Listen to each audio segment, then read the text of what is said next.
Après une belle séance vendredi dernier, le marché parisien a fait du surplace aujourd'hui, signe que le marché ne parvient pas à prendre une direction claire en l'absence de Wall Street qui est resté porte close pour célébrer le Martin Luther King's Day. Alors sur le front économique pourtant, l'agenda était chargé avec la publication de la croissance chinoise qui confirme son ralentissement à 6,4% au quatrième trimestre, au plus bas depuis la crise financière. Mais une fois n'est pas coutume, les investisseurs ont décidé de voir le verre à moitié plein et sont convaincus que le coup de frein de l'économie chinoise renforce la probabilité de la recherche d'un accord sur le commerce mondial. Côté politique, les investisseurs restent bien sûr attentifs à l'évolution de la situation au Royaume-Uni où la première ministre britannique Theresa May doit présenter son plan B pour le Brexit aux députés qui ont massivement rejeté la semaine dernière l'accord de divorce difficilement négocié avec l'Union européenne. Au final, le CAC lui cède 0,17% et termine pratiquement au plus haut du jour à 4867 points dans des volumes étriqués en l'absence des investisseurs américains puisque seulement 2 milliards ont été échangés. Côté valeur,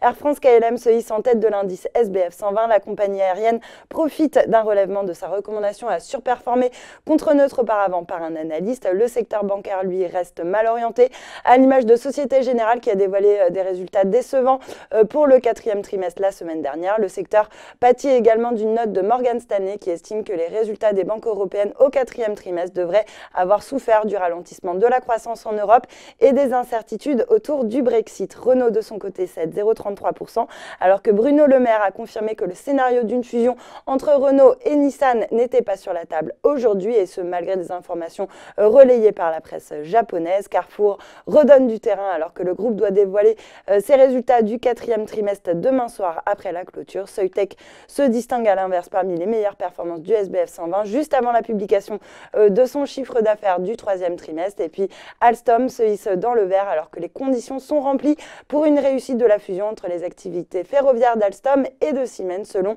le ministre de l'économie Bruno Le Maire. Voilà, c'est tout pour ce soir, mais n'oubliez pas, toute l'actu éco et finance est sur Boursorama.